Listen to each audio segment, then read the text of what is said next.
Good evening. Welcome to our Township Board of Trustees meeting for Tuesday, November 26th.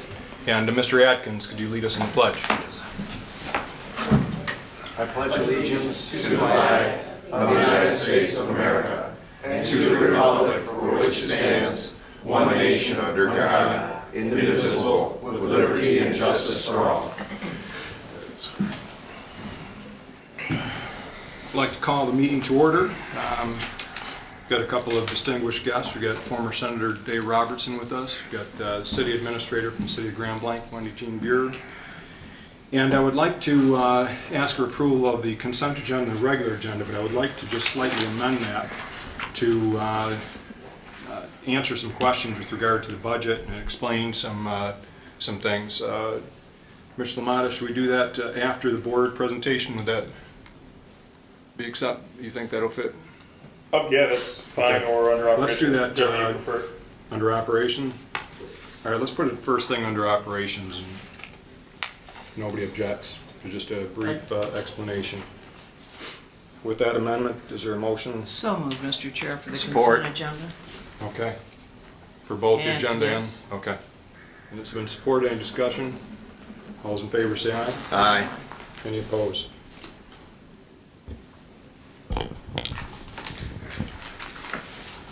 With that, we would like to welcome Mr. Michael Berry from PFM Asset Management. And Mr. Berry is going to speak with us with regard to something that our committee has been working on, our investment committee. We've been meeting over the past year, and that consists of Mr. Atkins, Mr. Massey, myself, Mr. Guzak, Mr. Limata, and Kathy Sostak.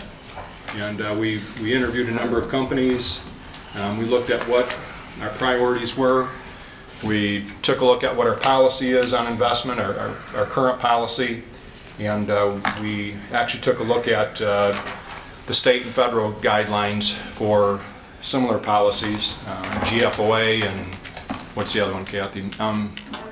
GFOA, and melded them into a policy, which we'll talk about in a little bit. But we wanted to welcome Mr. Berry to talk a bit about his company, and Mr. Berry is one that our investment committee is recommending to our board. So good evening. Good evening. Thank you for having me here tonight. I did put together a brief presentation, and I think you all have copies of it. And I just wanted to start on page 2. About a year ago, I was asked by both the Finance Department and by Mr. Guzak to take a look at the investment program that you had in place and make some recommendations. And so what I did on this first page here, page 2, is really look at the, kind of broke down to the township challenges, what's at stake and what does the township need. And I'll say that these are challenges that just about every township faces, so it's not unique to this township, but when you're looking at an investment program, safety is the number one concern. That you should invest in authorized assets, and by authorized, the Michigan Public Act 20 defines what a municipality can invest in, and it's a very narrow definition, so very secure. What's at stake, loss of asset value and reputational risk of the township, and what you need to face that challenge as an experienced partner that understands the Michigan Public Act 20 investing in guidelines. Another challenge is diversification. Even though the Public Act restricts what you can invest in, there are different things than that you have been using, and so diversification is important because that also can help protect the portfolio against losses exceeding the income generated. So you need a proper diversification to provide that additional security. And then you need liquidity. You need to be able to get at the money when you need them in accordance with anticipated cash flows. But what's at stake there, you don't want to invest too long so that you can't get the funds when you need, but there's also an opportunity cost of lost yield if invested too short. So the need is a portfolio of high quality liquid securities allowed by Michigan Public Act 20 that provides available funds when needed. So safety, diversification, liquidity, then we start talking about yield, getting investment performance, what's at stake, attractive returns, and you need a demonstrable history of performance in investment management services. Then finally, there's an administrative burden of managing the process. There's an excess workload for the township to ensure policy and regulatory compliance, and you need a total package of consultation, investment reporting, and outstanding service. So that was the original analysis we did, and then we looked, page 3, look at cash management and investment objectives, and kind of goes through the same type of thing. Safety, number 1, protect the principal with high quality investments. Liquidity, provide necessary liquidity. Do a cash flow analysis, which we did for you, both past cash flows and projected cash flows, and then provide the necessary return. I'm going kind of quickly through this. Please stop me if you have questions along the way. Page 4, we talk about a comparison of an independent investment advisor versus a bank or a broker acting as an investment advisor. So PFM Asset Management is an independent investment advisor, and this first bullet point is really critical in that when you hire an independent investment advisor, you bring in somebody who shares in your fiduciary responsibility. So not only are you all on the hook for whatever you do with your funds, but an independent investment advisor is also a fiduciary. A broker or a bank acting as an investment advisor is responsible for doing what's suitable. They have to follow the law. An independent investment advisor with fiduciary responsibility can only act in your best interest. So when we work with portfolios, we have a compliance department behind us that is making sure that we're doing everything properly so that you ensure that you're doing everything properly. Another difference, I might point to the third bullet point, we own no portfolio or inventory of securities. So we aren't selling you anything from our own portfolio. Our broker will sell you from their own portfolio. So our only incentive, we don't have commissions, we don't get any benefit of trading in a portfolio. Our only incentive is to give you a safe, liquid portfolio that has a better, competitive return. And then when we do buy securities for a portfolio, we competitively bid every buy and every sell. So we may go to up to 10 or 11 different brokers. We actually deal with about 60 different brokers because we trade about $3.5 billion in securities a day, so that we're getting the best price on every security that we buy for you. So looked on page 5, what is our focus? Investment program evaluation, are we capturing all the available opportunities? We did the cash flow analysis, have we evaluated our ability to invest in a longer term strategy? What are the benefits of a longer term strategy? Evaluating the markets is our focus. What permitted sectors offer the right mix of safety, liquidity, and earnings potential? And then develop that investment program. And are we positioned to develop the right program? Page 6, we mentioned we took a look at your cash flows, and we did a 2-year cash flow from 18 and 19, and we calculated an average monthly balance and historical factor. And you obviously know where your high points and low points are, but it's important when you're looking at an investment program to know when you have to have the liquidity, and is there a base of funds that you aren't actively dipping into that perhaps you can invest a little bit longer term. So that's what this picture reflects, this graph, that there's that volatility at the top. That money all needs to be in daily liquidity investments, but the base, you could pick up additional yield by investing a little bit longer. Page 7, we modeled this out further and identified perhaps a $3.8 million liquidity cushion. So that would be in the overnight type of investments, and the remainder of the portfolio could be invested longer term if that was a core portfolio that could pick up additional yield.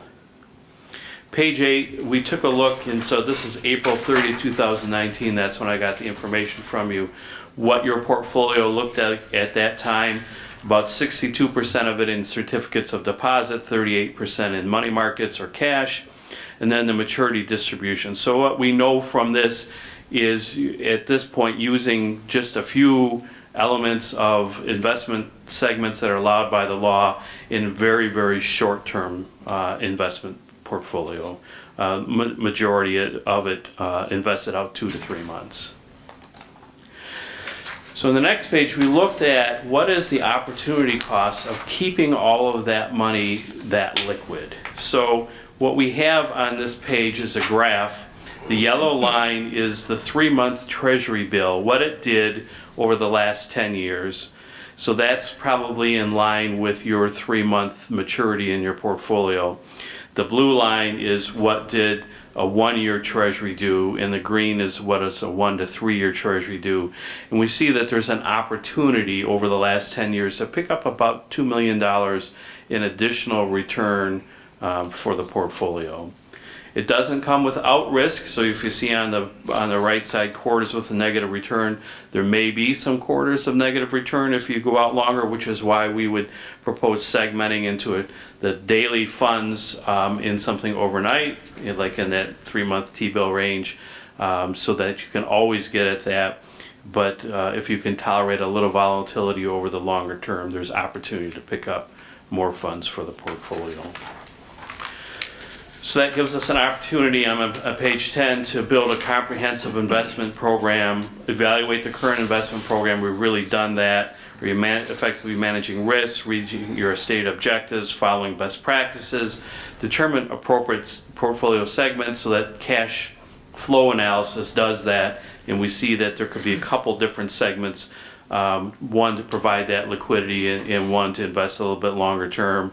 And then an investment management approach. So we use a total return strategy. That means that you count the gains in the portfolio and the income in the portfolio, while for the most part we're buying securities that we intend to hold to maturity.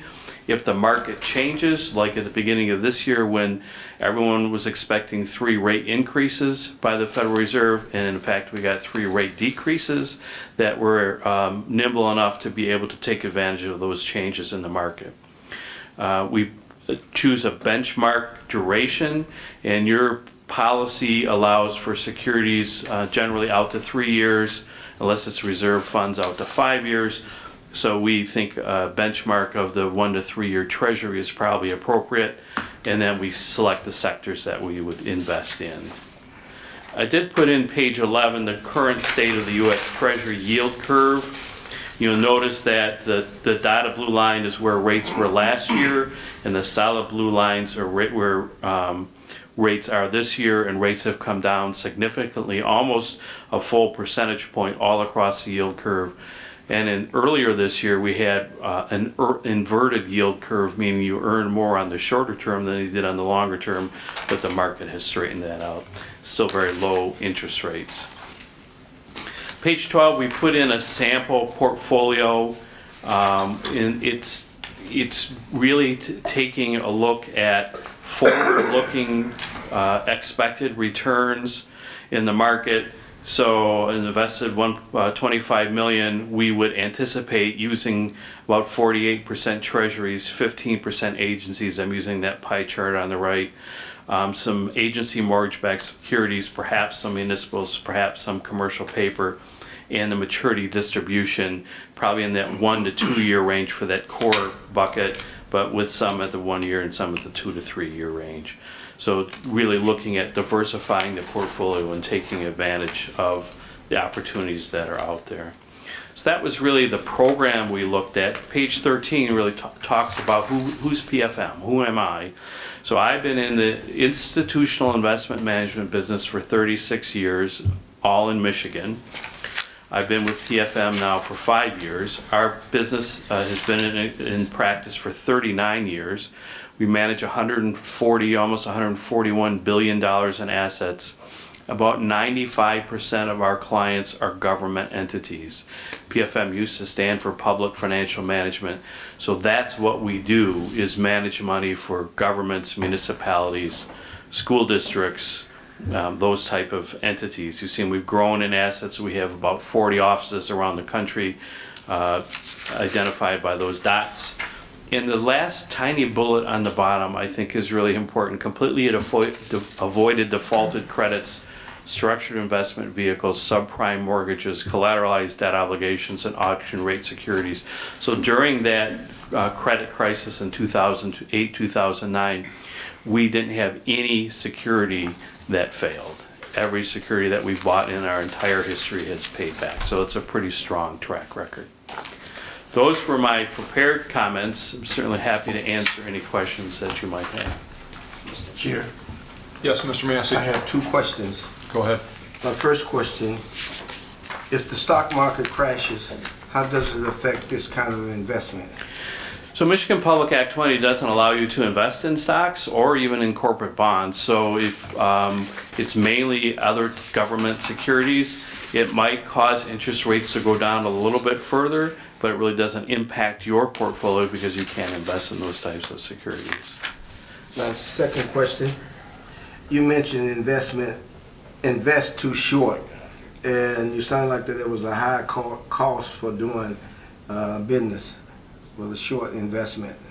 There's an opportunity cost because typically the longer your investment, the higher yield that you get in the portfolio.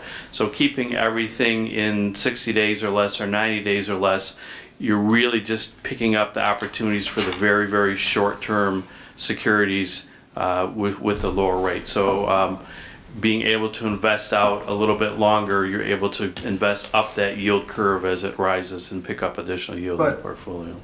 I guess I have a third question. Okay. What is the shortest investment you can have?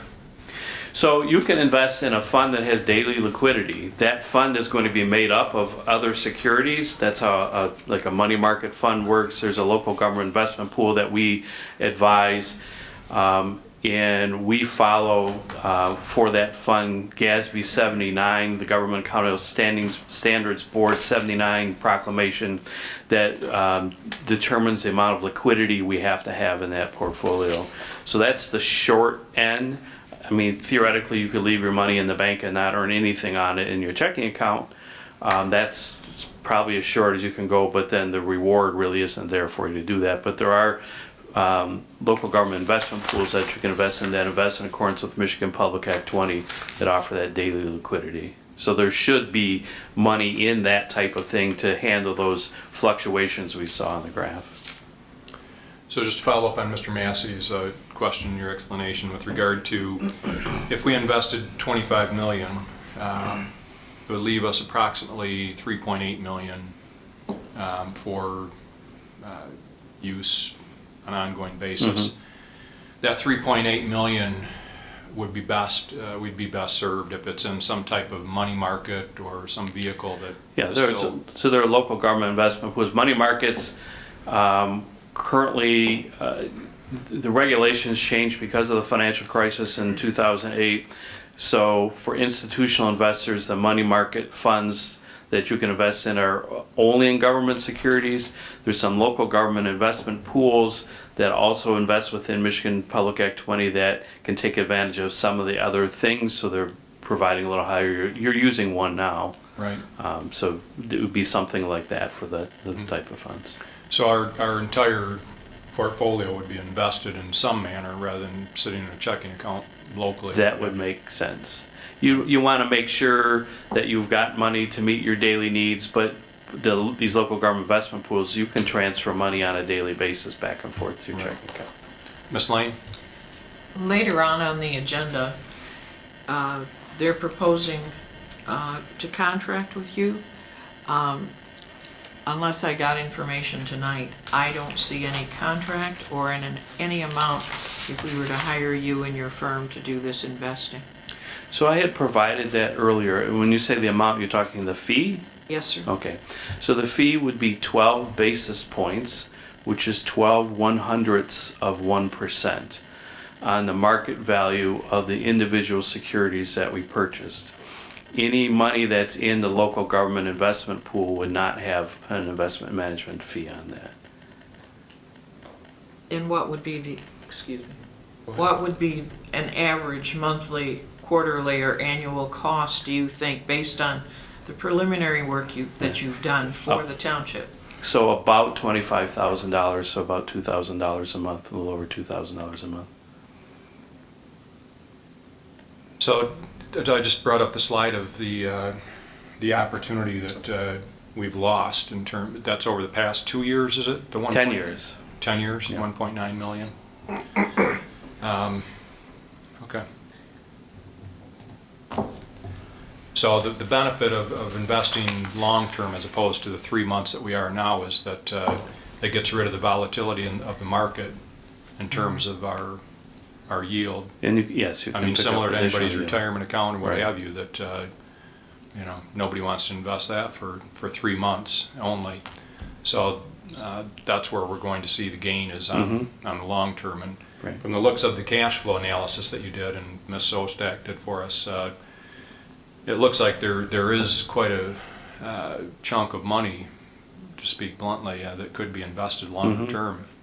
If you know, the most that we are ever going to need is 3.9 million, and I imagine there is a contingency if we needed to get at that 25 million that we could. Yeah, it's all going to be very again, it's treasuries, agencies, and commercial paper. You saw what we were proposing. Those are all very liquid securities, so Right. we can sell them if we need to.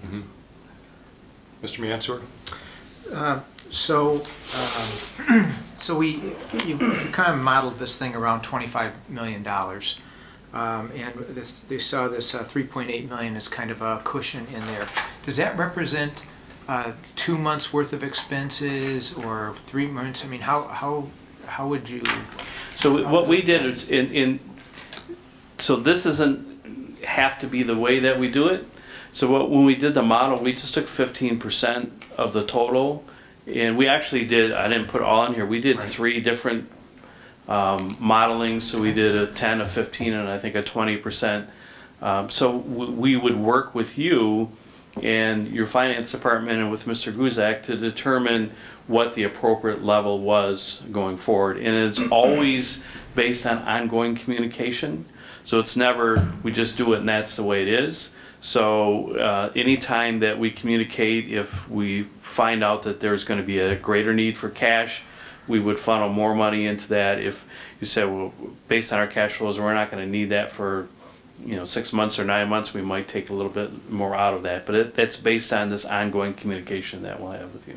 So in this maturity distribution on page 12 again here, that's what you're recommending for us. So basically 20% less than a year, 45% 1 to 2 year, and then 2 to 3 was 35%. So at the point that we did this allocation, that we did the cash flow study and the allocation, that's what the portfolio might look like. That was in April.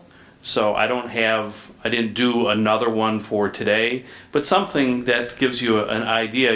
Your investment policy says you can invest out to 3 years. So we think of having, in today's environment, a broader representation of the yield curve along that line. There may come a point in time where it makes sense to have everything under 1 year, or might come a point in time where it makes sense to have things more in the 2 to 3 year area. Just at that time when we did that evaluation, this was the recommendation we came up And with. then just 2 more. So the way that this is set up, U.S. Treasuries represents, in this allocation model, a little bit less than half of the portfolio. And in the slide where we're comparing, our opportunity costs, you've basically set it against Treasuries. Right. So it's really, you would expect better performance from the other portion of the. You would. Over time, you would expect that these other things would all produce higher than a U.S. Treasury, which So is really the risk-free rate. Yeah, so we would expect something better than the 1.2, Right. Whatever that Right. is. So I just was a conservative approach on, trying to look at the different benchmarks and placing those out. I think that one of the things that I'm just trying to compare back to some of the notes we've seen before is that I think our treasurer has said that based on his, kind of, I'm going to use the term maybe a little bit blunt here, kind of juggling a bunch of, smaller chunks of investment, he's been able to produce for us somewhere around 1.8 to 2% kind of yield. So I think he's done a lot with the short-term stuff, but still Right. the opportunity to get higher yield for going out longer is something that we've not taken. And advantage of. if you think about this year where we've had the 3 rate decreases by the Fed, as interest rate goes down, the value of your portfolio rises because there's that inverse relationship. So if you were invested in those, as an example, and I did take a look at our composite performance. So these are all of our accounts that are invested in different strategies. Our 1 to 3 year Treasury composite for the 1 year ended 9/30 produced 4.41 Okay. because it had an increase in market value because the interest rates came down. So yeah, the market's always going to change, and having somebody that has 25 people in our research department and the traders and looking to get the best return in doing this all over the country, being able to buy larger pieces of securities which come at better prices than if you're buying them piece at a time, the benefit seems to be there. And I just want to, for the public, and I know our board all feels the same, by moving to a investment firm, it's no reflection on any individual. It's we're looking at the position, and that 10 years from now, when maybe none of us are in office, who knows who the treasurer will be. And by having a professional firm doing this under the guidance of the board, I think all of our residents, I don't know many institutions that have $25 million to invest that don't use somebody professional. So it's not only the additional yield that you can get, but it's the partnership that you have with somebody who's looking out for you.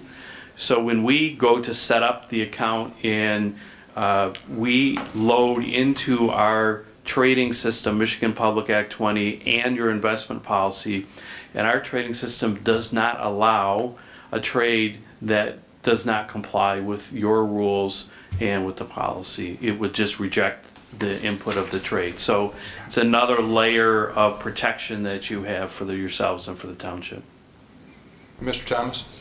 Through you to Superintendent Lemata, our investment policy, what is the dollar amount or percentage that we have to leave liquid that we suggest to ourselves we leave The proposed policy or the current one? currently? Do you remember? No, and I don't know if, I don't know what it says in the policy, but I can tell you that what our policy really did, our current policy, what it really does is it just lists everything that you can invest in. I don't think there's any particular limits other than it has to be diversified enough. It has to be spread out over, multitude accounts. Pretty sure that Ours has been mostly in liquid investments. It's cash. Most of it was in that. We could get that money anytime. It was mostly in money markets or CDs. So it's been nearly 100% of it has been cash. thank you. So with this, what other municipalities in this area, of our size in the state, are you currently working with? So we're working with about 35 municipalities with their operating funds In the state of Michigan? in the state of Michigan. We just added the city of Grand Rapids. We're working with the city of Wyoming. We're with the city of Romulus. We're working with a number of library districts. What about townships? I would tell you that most townships don't have $25 million to invest. Are you working with any townships in the state? Comparable to our size? I'm not thinking of any off the top of my head, but I could get that. But I don't. Most of the townships have significantly less than that and use a pooled fund. Thank you. You're welcome. Mr. Chair, Yes. I have a question. I have a population question. Okay. You mentioned Grand Rapids, I think, right? Right. Is Grand Rapids still the second largest city in Michigan? Yeah. I believe so. I yield to Mr. Thomas. Yep. That answer your question, Mr. Massey? Yes. Okay. Ms. Lane? My question is, how do you communicate with our treasurer and our finance director on either a daily, weekly, monthly basis? And what kind of reports of your investment handling do you provide to the township board on what kind of a basis? So on a monthly basis, we provide a hard copy report of all of the holdings with the market value and all of the transactions that have occurred. That report comes in a hard copy and is also available online on our online system that's available 24 hours a day, 7 days a week. We also archive all of those statements, so if you lost one or you weren't saving them, you can always go back and pick one up. You also, through that online system, have the ability to download any data element that we have in our system, either into an Excel format or into a comma delimited file that you could upload to any software that you had if you wanted to put in your accounting software or any other type of thing. In terms of communication, I'm going to let the treasurer and the finance department really drive that. I don't know that there needs to be daily communication on the long-term investment strategy, but there may need to be daily communication on the liquidity needs. I also have a client service department, so while I'm here talking to you, or I came during the day to talk to you and I can't answer questions because I'm not back in my office, we have a client service department that is there during business hours. They can handle questions about liquidity, they can transfer funds for you, you can go online and transfer it if you need to, or they can help you with that. So that's something that we're going to learn together. What is the desired communication that Mr. Guzak wants or anyone else wants? In terms of investment reporting, a performance reporting comes out quarterly. And for most of my clients, I meet with them on a quarterly basis. But again, that's up to them. If some only want to meet annually, meet annually. If they want to meet quarterly, quarterly. If at the beginning you want to meet monthly, that can kind of drive you crazy watching what the market's doing on a monthly basis. But our commitment is the communication that you desire to have to make the program run. Just to follow up to that, Mr. Berry, later on in the meeting, our policy will ask us to appoint investment official as well as a deputy. And I think in your paperwork, one of the things you ask for is who with a chain of command in terms of who will be making the transfers of the funds to you, right, what have you.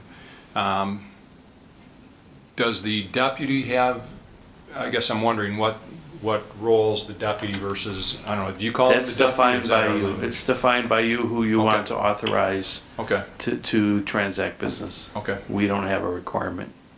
Okay. So, question?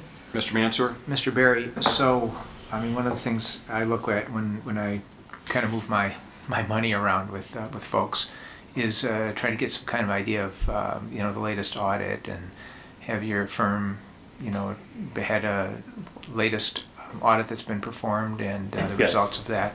Yeah, so we are audited every year.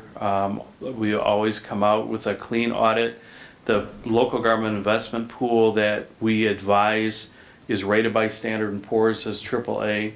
Also, all of our investment performance is in compliance with global investment performance standards that used to be put out by the Association of Investment Management Research. They devise standards for what is appropriate investment performance, and so we have an audit of those standards so that we can claim that we comply with global investment performance standards. So our reporting is audited as well. So, and just take it kind of one layer down. I mean, we've had a instance where we had a bank in Brandon, Michigan that had a rogue manager at it and was able to fraud or kind of peel out money.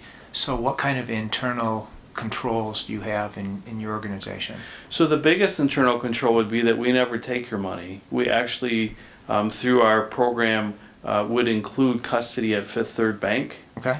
So no one in our firm will ever hold your assets or hold your money. And that is also a GFOA standard, that you keep those two elements separate so that your advisor and your custodian aren't the same, so someone's not typing up statements in their car before they come into your meeting misrepresenting. So that's the main concern. We are also, I'm licensed by FINRA to be an institutional investment advisor. Everyone that you're going to deal with is licensed, so we're also overseen by them. I'm obligated to sign a code of conduct and a code of ethics within my firm. And we have a pretty robust compliance department that watches everything that we do. But I can't move any money, and no one in our firm, we can trade with your, and settle at your custodian, but we can't move any of the money. Thank you. All very good questions. I know our committee, I know we've heard a lot of these and actually asked a lot of these questions, but it's good that our board actually is hearing this. But just to let you know, our committee did do quite a bit of due diligence on those type of issues. Any other questions for Mr. Berry? I have one question. Mr. Massey? You stated that you're licensed. License to me doesn't mean much, except someone may think of you being certified to do business. Okay? But are you bonded? So the firm has insurance that covers me. And through my license, I have to submit on a quarterly basis a questionnaire to the government who oversees my license. So it's not a one-time I pass the test and I have the license forever. I have to do continuing education. I'm overseen by the SEC, and all of that is in place with that. And the firm has insurance that would cover if for some reason I did something bad or malice, or even if we made an error, we're covered for that. Ms. Lane? When you said that your information and our information as a township is on your website, is that availability strictly for the treasurer, the finance director, or is it for every member of this board? It's for whomever you decide you want to give access to. So To view it. To view it. So You can have different permissions. You can have permission to view it. You can have permission to view it and affect transfers. That's all you can move money. We're going to ask you, if you want to move money out, where are you going to move it? We're going to ask for a bank routing number and an account number, and then that's the only place that transfers will be allowed to be made. So if somebody who did have authority to move money tried to move it somewhere else, we don't allow that. They would have to resubmit new paperwork. So you define who gets to look at it, and you define who gets to affect transfers. Well, I certainly don't think most of this board wants to be involved in any transfers, but for transparency would be the question I was asking. So that would be up to you to decide, and you would tell us, and then we would grant that access. And I believe the state requires our treasurer to report quarterly on that. So we're gonna see those reports quarterly anyways. We can request them more Right. frequently if we choose to. But I'm sure the website is pretty involved, so if anybody wants to delve into it, I guess I don't see any issue, but. Okay, anything else with Mr. Berry? Thank you for your time. Thank you. Ms. Shostak, you have any questions as well? Mr. Lemona? Okay. Thank you very much, Thank you. Mr. Berry. We appreciate you driving over and meeting with us numerous times. With that, we are going to go to citizen comments. So I will start on the left. Okay, we'll start on the right side of the room. Good evening. Good evening. My name's Alice Grover, 6405 Prairie Dunes Drive. And I wasn't able to come the Thursday that I know you were bombarded by my fellow citizens. So I thought I would come tonight and let you know that I care too, even if I'm all here by myself caring. And I will probably tell you what you already heard, but I'm going to tell you anyway. To my mind, using potable water for park and green space irrigation is a waste both of taxpayer dollars for water treatment and results in increased expenses for the water department, for its equipment, and for our residents. Remind you that in 2006, the Township Board did approve 4 wells while the site was under construction, and those wells were approved to provide water for our ponds, and well water could easily and appropriately be used for irrigation as part of an expanded well system.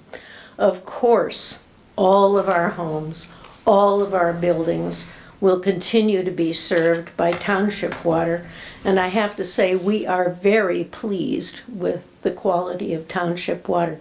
My sister is one of those people, and she has a fancy refrigerator that filters her water and makes it cold and, quit things, and the ice comes on the floor and all that good stuff.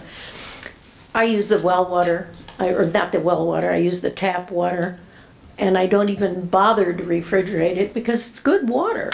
So we're happy with that. Equally important for our wells for irrigation system will be, and this is terribly important from the point of view of your system, it will be totally isolated from any town water, so that there is no way that anything that's in our well water will contact anything that's in the town's water. So I would urge you strongly, as they did last week, to give serious consideration into keeping our people happier and your water system with less stress on it in so many ways. And I thank you for your time. Thank you very much. Okay, anybody on the left side of the room like to comment? Okay, seeing no public comment, we will close public comment and bring it back here to the board. And with that, in the consent agenda, we've approved a number of things. Our treasurer's report, third quarter investment report, which is in the packet, public hearing for our general fund and special funds, and then also meeting minutes from various organizations. And one of the things, I'm not sure if everybody received a copy via email, but I did hand out to everybody tonight a copy of the DDA marketing plan. So if you want to see that, it's there for your perusing. With that, our future positioning, there's a number of things there. I think That's my copy. one of the things that just wanted to report on is that one of the projects that I know Lonnie and Al have taken up is kind of a summary of accomplishments that the townships performed in the past 12 months, and so they've been working on that. And we've got the on Parks and Rec, the tree lighting that we're going to probably display some of those. I'm going to skip down and we're going to get right into operation unless somebody has something under future positioning I that just, they'd like to talk about.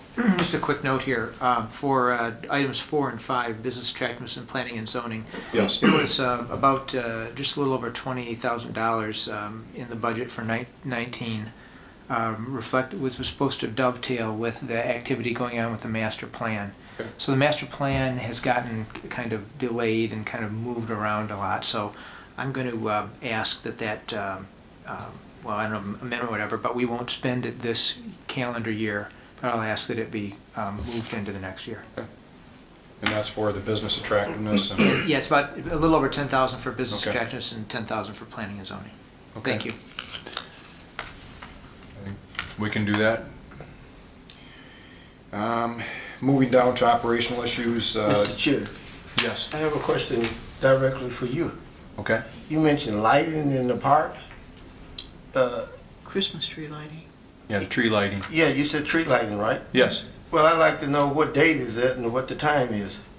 December 7th, and it's at 5 o'clock. 5 to 8. Okay, All right. thank you. Mm-hmm. So we hope everybody can be there.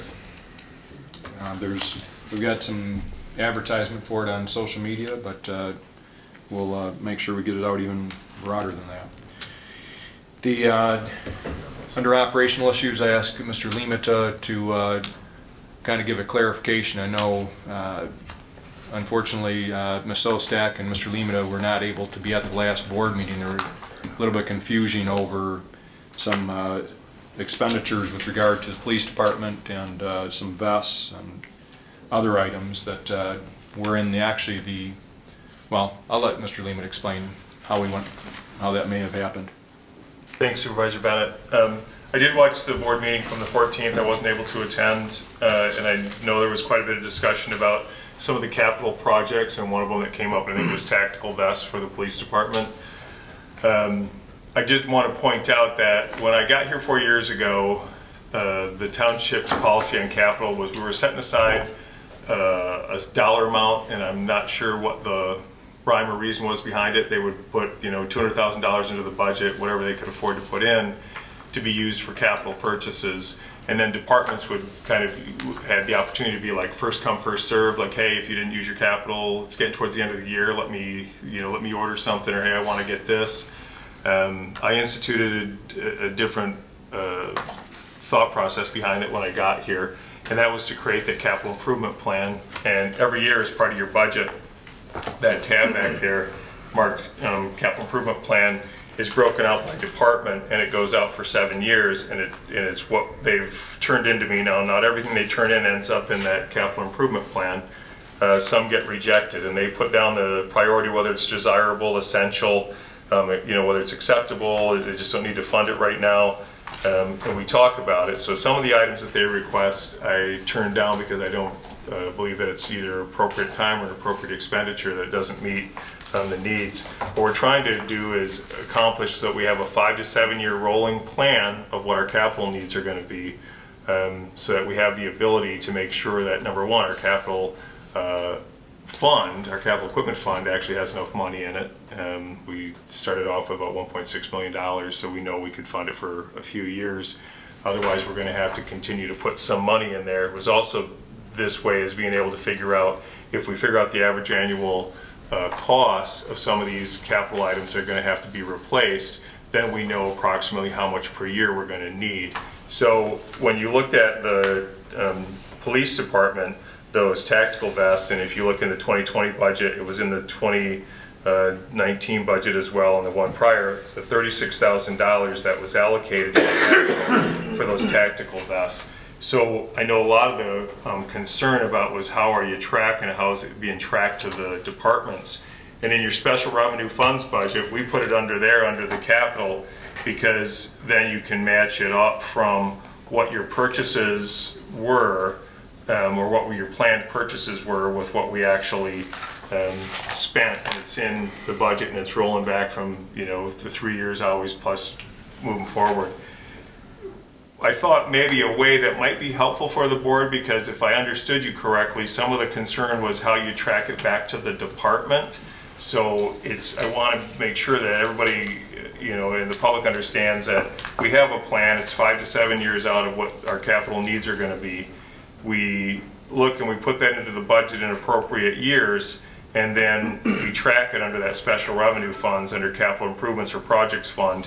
But what we could do under there is separate it out by department, because I think one of the questions was like, how do we know it gets back to the police department? Looking under just the capital improvement plan, now we may choose not to fund something. The board may decide not to fund it, or it may be decided that we're going to push it back, or it's not desirable at this point. So if you're just matching those up from the capital improvement plan in your budget, that's our proposed, like this is what we expect to spend. The budget actually shows you what we truly spent, and you can match those up. But what I would recommend maybe is that we look under there and we separate it out. So when you go into that special revenue funds budget and you look up the capital improvement or capital projects fund, you look and it says police department, and then it's highlighted, and it says building department, and it's highlighted down there. It's general office or assessing, and then it's highlighted. That way it would be maybe easier for the board to be able to grasp by department and then match it back to not only the capital improvement plan that was proposed, but then to get a very real idea of what those actual expenditures were each year. Hopefully I didn't lose everybody. No, I think, one of the things I think you did institute that, and it's eliminated a lot of issues with regard to, first come, first serve on that money. I know probably about the same time we instituted a plan for capital expenditures. So for example, the police have a schedule of what cars are going to be replaced when. It isn't just, hey, we're going to buy things willy-nilly. We've got a schedule, and so, Mr. Massey. I have a question to the superintendent. You mentioned that you can clear the issue more. Can you do it for this budget year? I mean, for 2020 budget year? Yeah, I mean, you can look at 2020 budget year and just to pull for a police department, for example, under 2020, there's a list of items that have been requested by the police department, totals $280,000 for 2020 budget year. I understand what you're saying, but I think you can clear it up more. Didn't you say that? You can, Yeah, I mean, from breaking it out within the capital projects funding here. So when you go to look to see where it is in the budget, like where is this money actually allocated in the budget? Yes. If you go to that special revenue funds budget and you go under capital projects, you'll see that there's a matchup. So when you look and see like replacement vehicles for police, you can come over here and you'll see replacement vehicles for police as proposed for it matches up, but where the issue might be is you're looking through this whole thing, you're going to see IT equipment, you're going to see police equipment, road projects. Yes. What I'm saying is that we could consolidate that, put it by department, break it out by department. We'll still be following kind of the same, as far as uniform chart of accounts, same, everything's going to be the same, other than if we put it in departments, it's probably going to make it heck of a lot easier to locate and match up. no, that's my question. So If yeah, we put- can change this for 2020 Okay. and in hindsight, when we did our presentation to the board, I wish I would have started with capital, or at least I made a section on capital, because I think we probably could have got that cleared up much sooner. Ms. Lane? Would it also be possible when you're looking back for 2018 or even 2019, instead of putting it in special funds in other areas, make a budget amendment that says capital projects in the police department, in the fire department, in the DPW, that relates to that same expense, so that at the end of the year, the actual expenses for each department is there and not spread out through several. Yeah, the short answer to your question is yes. We could instead put these, we would just do a capital transfer into the Specific departments. specific department and report it in there, but what I was trying to, when I set this up, the whole goal was you can look at your projected, what your projected expenditures were here by department, and then you can go to one place instead of having to go to every department and, well, what was it here? Now let me go to this department. It's in one area where it's capital projects. The police were supposed to spend $309,680 or projected in 2019. Let's look and see what we actually spent, and it's in. I think that works better. Well, I think that when you're looking at a budget, you know what the total expenditure is for each department, instead of going to 2 places or 3 places and then doing your own addition. It is clear in the long term what's happening. So, it's a suggestion, Mr. Chair. Now, for the department, Mr. Chair, Mr. Massey? for the department, I got lost. and based on the time that remains for us to approve the budget, if the board agrees with me, we do the by departments, like you said. That's much easier to insert the department there, and it's easy to track back. Do we have a consensus that what Mr. Limita suggested as to clarify it will work for our board members? Yeah, to have it all together makes sense to me. Sense to me. Okay. Well, thank you, and my apologies to the chief if we were confusing at our last meeting, but I think this will help clarify a few things. And, No, I think if I was here, I think Yeah. we could have probably got Well, it a lot quicker. But while we're on the budget, just a couple of things. After the budget was put together and presented to you guys, there was a addition from McFarland Library. Clerk Lane put this together as part of her duties with McFarland Library Board. It's different than the amount that you had in this budget. And so when we go to finalize the budget next meetings, you'll be able to discuss it on that committee of the whole, and I think you're prepared to finalize it the following meeting on that Thursday. Do we want to change what she had proposed? Do we want that addition in here? She had sent this out, and I don't know if everybody's got it. I can resend it. My computer just restarted, but if I Mr. Thomas? through you to Superintendent Limita, that budget that the library presented or gave to Kathy to give to you, to give to us, that's fine with me. I mean, there's not any fluff in there, and it's pretty good numbers where they said, you remember, folks, that this year and last year, we're not supplying snow plowing, snow removal and such, and so they have to reach out. And last year, Dennis put money, I think you put money in the budget for them, didn't you? But they still turn in receipts, and it was kind of a real screw up. So I think that proposed budget, if it's okay with everyone else, I think that's the way we should go. And for everybody, the difference is $56,000 was put in there as the contribution to McFarland Library for the township, and the proposed from the library board is $67,392. So an increase of a little over $11,000. Mr. Chair, Mr. Massey? let me clear up something here. If I'm understanding you correctly, Superintendent, let me use Clerk Lane since it came from her, okay? Clerk Lane gave you a proposed budget, right? That came from Yes. the library. Okay. Clerk Lane came back with the number 2 budget, which this is the number 2 proposed budget. Is that what you're saying? No. We kind of based ours on 56,000 last year. We moved it from 50, we changed it up to 56. We were proposing $56,000 again this year. It's been a static contribution. Clerk Lane came from working with the library board, and I believe she worked with city manager Wendy Jean Buer, and the city was proposing theirs going up to $44,928.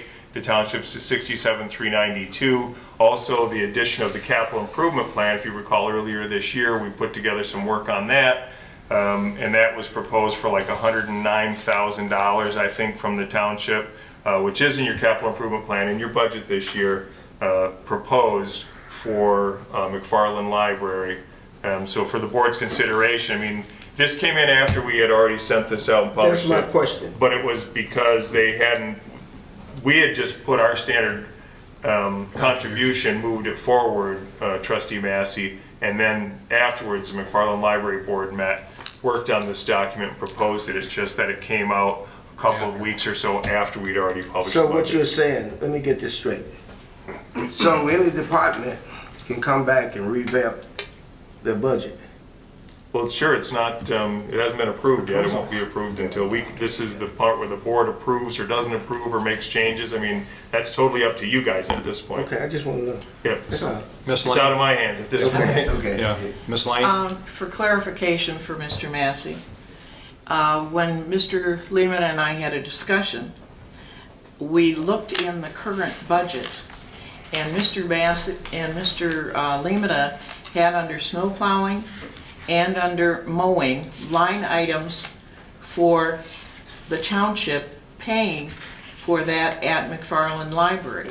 And his discussion with me was, rather than Jetstream billing the township, he agreed with me that those expenses of mowing at the library and snow plowing at the library, which he was already paying for in different line items that just list snow plowing and mowing, put it into the actual operation at McFarland Library, again, to reflect the total operation.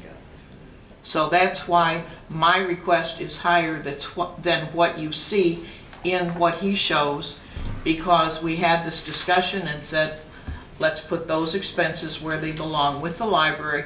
It's not that I went out looking for extra things to spend, Scott. but to line them up properly. Superintendent or Supervisor Bennett? Yes, Mr. Thomas? I think we have a consent on the operating budget, don't we? I would agree with you that we should put that in there. Is everybody pretty much? agree that- Yep. Yes. But the The So I capital. take it you're ready to Capital move on to budget. the next issue. yeah, I don't want to Yes. hear it anymore. But let's, just a Let's talk point about the capital. just a point here.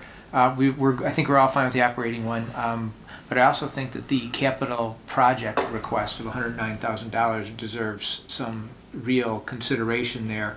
So we got to make sure we want to manage that into the budget as well. Because, I mean, I think it's probably appropriate. Yep.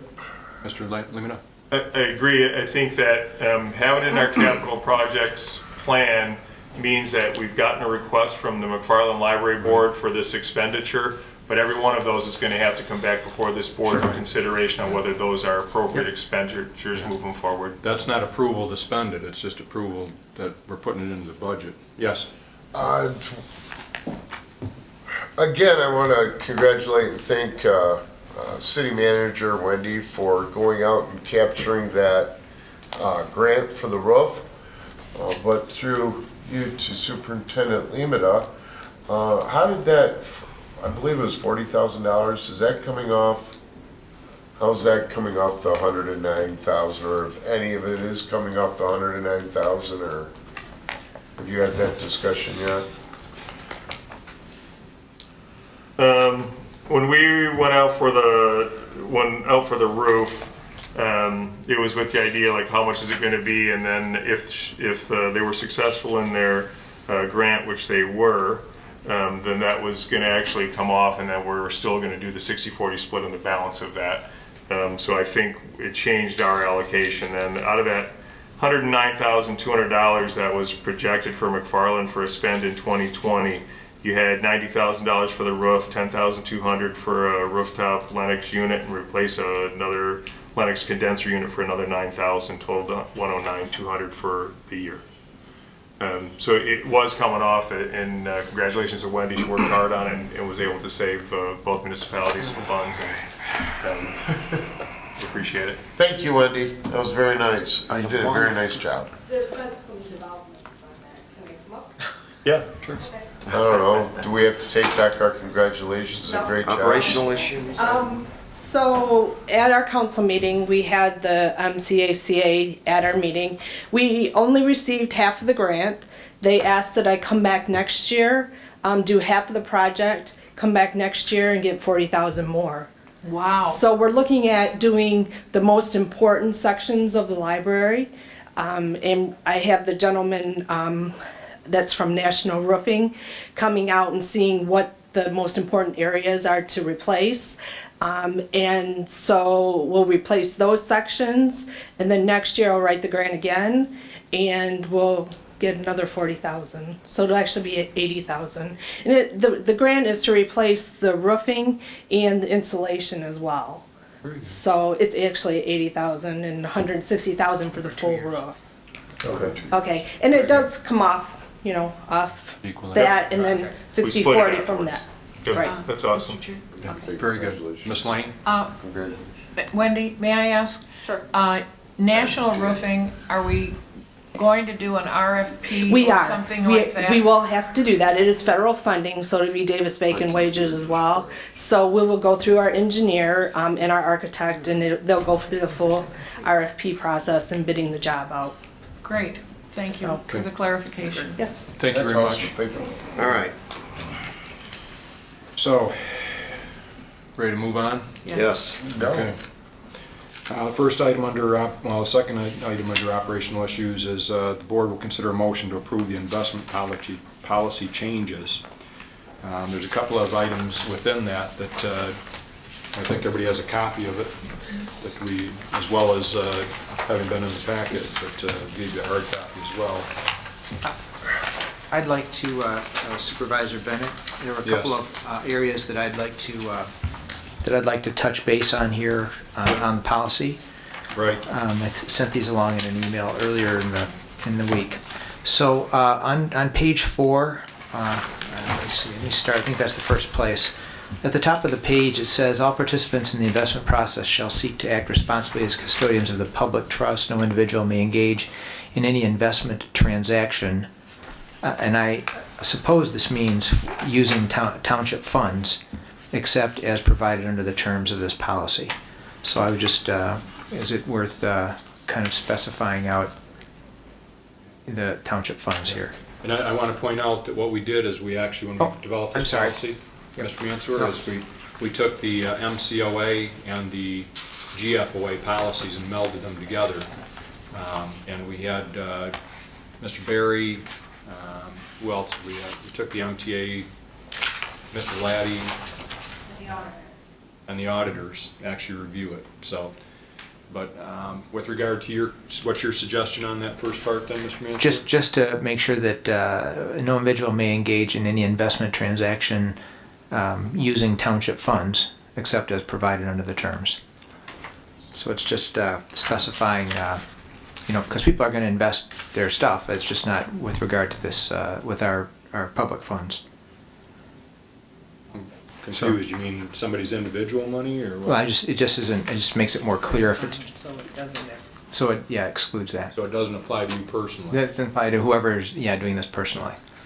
So that was the first one. And then I'm glad you brought up the point of the melding of these two things together, because at the bottom of that same page, with respect to commercial paper, I believe there was a mention of a maximum of 270 days as the maturity of commercial paper that is allowed in the policy.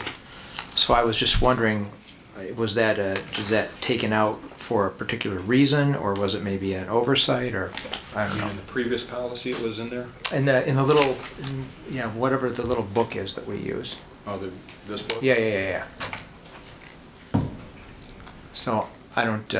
That was a question, and then the third item was actually at the top of page 6. When we talk about the amount of funds, and I brought this up with Mr. Berry here too. Should our policy identify in a more quantifiable way a percentage of money to remain liquid, like in a cash account, whether it's to fund 1 or 2 months of expenses, just to be more specific here, because the reserve funds is just kind of, it's just kind of out here. And so I was just thinking that a policy would say, okay, we want to make sure that we always have X amount of funds, immediately available for our use. Anyway, those were the three Well, if we areas. could go back to the previous one, do you know what page that was on in the handbook? Or is it 270 days? Yeah. I've got the book right here if you want to use it. Are you talking about the MTA book?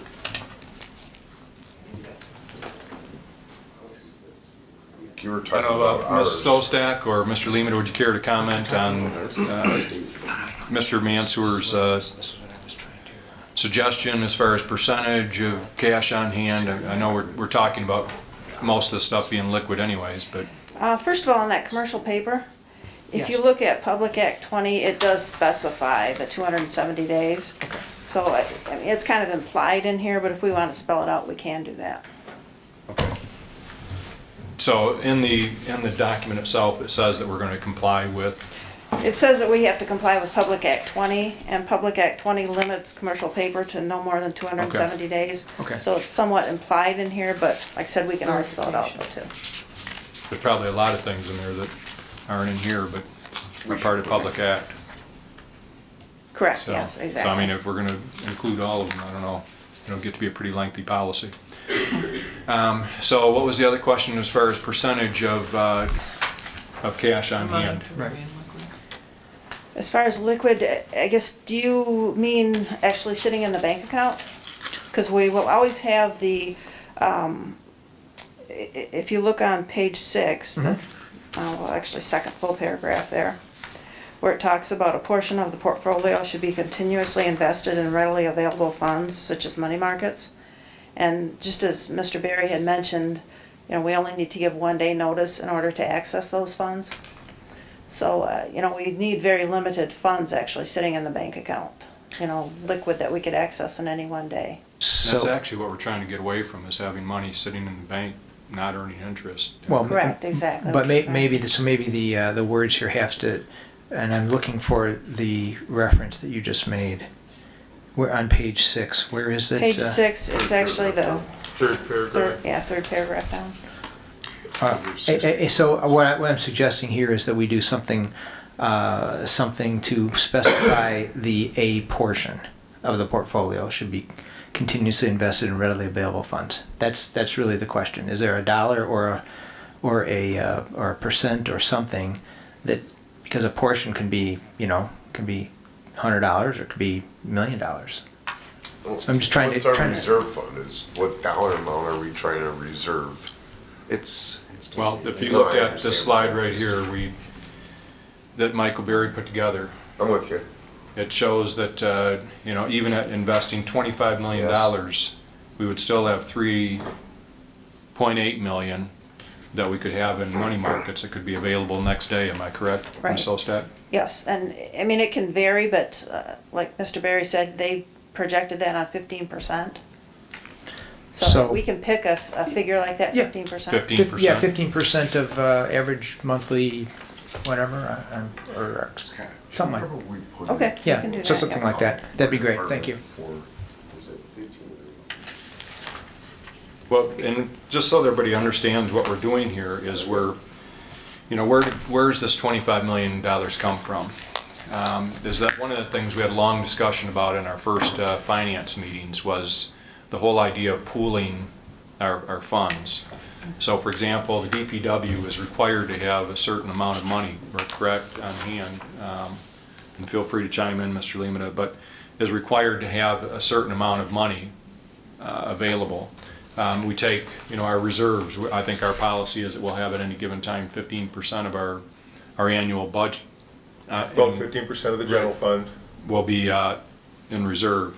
So, and we have all these buckets. We're going to take those buckets and put them in one large bucket and invest them. So we're not gonna have any more investment buckets and build buckets and Right. no more buckets. So we'll keep track of all those things internally, and, that's why we have a great finance department. But on the other hand, it'll be invested as a group. We heard Mr.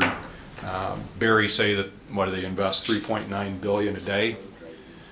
We're looking at, 25 million that we're looking at investing and putting it in with another 3.9 million a day that they're investing. So we're getting some benefit by pooling our money together as well as pooling it with theirs. And so that's where these funds come from. It isn't as though, because I know tomorrow morning we're probably gonna have people say, hey, it looks like you guys can afford to put bike paths on every road, that we can pave every street in the township. We've got lots of money. Well, unfortunately, that money has to be on reserve for a lot of other expenses. That, maybe you can speak to that a little bit. Well, real quick. Mr. Thomas. So, I'm truly impressed with the great job that you and your committee did, and I just outstanding work. But I'd like to make the motion to approve the investment policy changes. Okay, well, there's a couple of things I think we need to clarify. We're all set. Okay, but do we have to clarify in this document who the investment official is going to be as well as the deputy? Or is that You coming can later? probably specify it specifically in this document or do it as a separate resolution. If in the case you ever want it might be a better idea to do it by resolution, because if Okay. you ever I want agree. to change it, Yeah. Okay. you won't need all to right. modify the whole policy. You Okay. can just, All right, Mr. so Chair. you're making a motion? Support. Mr. Okay. Chair, Discussion, Mr. Massey? I have a question Sure. on the last page, page number 8. I guess this is the legal question for the attorneys. Is it understandable, reading the first sentence, I have read and fully understanded Act 20. I assume there's no other act out there called Act 20. Act 20 of 1943, as amended in 1997? Yes, That's correct. we don't have to have public, Michigan public Well, acts. and maybe that's referred to, I know that Mr. Berry referred to it. On page Consistently. 3, authority to Yeah. manage Grand Lake Township is derived from Michigan Public Acts 20 of the Public Acts 1943 as amended. Exactly. So it's referred to at least on page 3 in item number 3. Okay. So I think we're good on that. Okay. Okay, there's been a motion, it's been seconded. Any more discussion? So discussion on this, the revision that I offered on the portion of specifying the portion, I'm asking the person who made the motion if that was included in their motion or not. Yes, the 270 days. No, the 15%. The 15% and the 270 days. For clarity, you had 3 changes, is that correct, Right. Trustee Right. Mansour? So We're only Kathy's doing got two. those. Yeah, the first one's fine, I guess. Yep, we're doing the 15% and the 270 days. Well, the 270 is included in the other act, but if you want to Excuse me, continue, just you can. having for clarification. Mr. Chair, Mr. Massey? may I ask what you mean by 270 days? One of the public acts that's referenced spells out that the maximum length of time that Maturity for corporate commercial paper. paper can be invested in is 270 days. Oh, you're talking about the corporate paper? Right. Oh, okay, okay. But it's spelled out in one of the acts that we say that we're going to follow, Okay. so I guess if the board wants to include that specific thing, we can. Yes. So we have that as well as the That was part of the 15%. You concur? Okay. Second? It was Do I seconded need by that? Mr. Mansour. No, Mr. Atkins. Do you concur? Do I need to re-support that change? Yes, if you want to. Yeah, I'll support that. All right. And this is not a resolution, so all those in favor say aye. Aye. Any opposed? Okay. Supervisor Bennett, we didn't Yes. have it in here to select that. We didn't have a resolution prepared to, select that investment official and deputy. So if the board wants to consider that, they could either do it now or they could do it at a later date. If you're ready to do it now, I'll just prepare a resolution tomorrow that reflects whatever action you take tonight, Okay. if you want. Otherwise, Well, we wanted to get moving on it. Our committee wanted to be. I so resolve. Well, let me clarify a couple things with regard to this. What we have to do is decide who is going to be the official, the investment official, and who is going to be the deputy. Yeah, I don't know, between Ms. Solstack and Mr. Lehman, maybe you can explain what the duties of those individuals would be, pursuant to this policy. I'll take a stab at it. The investment official language really comes as a recommendation. It is included in your Michigan Townships Association, the Little Red Book. Because of the size of our township, and you heard Mr. Berry say most townships don't have $25 million to invest. We are a very sizable municipality. Because of that, smaller townships, general law, or even smaller charter townships, it can fall onto the treasurer. And that's kind of our old policy, was that the treasurer, no matter who that may be, whoever got one more vote than somebody else becomes your treasurer, and you just made them your investment official. That can work out in your favor, like it has for us with Treasurer Guzak, but it could also backfire with somebody who's never managed funds before. So that's where the language recommendation came from, to put it as an investment official and a deputy. Those are the two people that the township board authorizes as your investment officials. They're going to be the point of contact. They'll be the ones who are working with your professional fund manager. And they're also, I think it's important just to point out that that does not usurp any of the statutory responsibilities of the treasurer. Those duties can't be taken away by the board. They're given by law and statute. So this doesn't change what the treasurer's responsibilities are. He still has the responsibility to report. He has to make sure that the policy is being carried out. He has the duty to report the investments. None of that changes from the treasurer's perspective as far as the statutory responsibilities. You're just naming who the official is. Now, it could be the treasurer, it could be anybody you wanted, it could be a board member, it could be any individual. For your consideration, I would put out there that either, thinking of the position, the treasurer or the finance director, regardless of the persons that are in those positions, those two would be the most likely responsible. Whether one is the investment official or the other, I don't think makes any difference, because they're both authorized, they both have to work together, and they're both responsible for a reporting relationship back to the board. Mr. Mr. Massey? I think now the deputy should be the finance director. That's who the deputy should be. Let me ask a couple of questions real quick. So as far as transferring of funds, the finance director does that, and your department does that currently, Ms. Ostak? It's a two-part transfer. And I'm asking this for mainly the public, but if you can explain how that process works. Right now, we have a policy through the bank that requires two people to do a transfer. So it's initiated in my department and approved by the treasurer. Final approval goes by the treasurer. So is there going to be a lot of activity, do you think? I mean, we're looking at moving all of our funds to be invested. It's possible that we may need to do them on a weekly basis, certainly no more than that. We do accounts payable twice a month. So typically, we're either moving money in or moving money out, one way or the other. It's very rare that we're just, it works out that we don't need to bring anything in. Who monitors the cash flow analysis for My the department township? does that right now. So your department knows what we need to have on hand? Yes, we Yeah, provide what- that information to the treasurer Okay. How often is that provided to the treasurer? weekly. Is in that, Ms. Knight? I think I may be wrong, Kathy, but you provide the information to Earl, then he looks at the investments, and that's how he decides how to schedule the investments the way he's been doing it. Correct. We provide him how much cash is on hand, whether we have extra cash or we need cash to come in to pay the bills. And then he looks at what investments, CDs, or what money he has in the money markets, and determines, if say we have extra cash, where he's going to invest that. Is he going to buy another CD? Or if we need cash, then he looks at either bringing it in from a money market or if he has a CD coming due.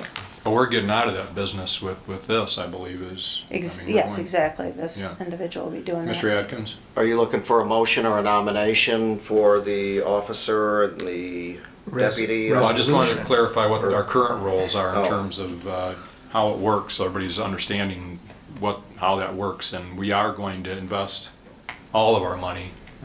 If that 15% is going to be in a money market or what have you, we're going to get out of CDs, so we won't need to have somebody investing daily other than PFM, is what I'm understanding.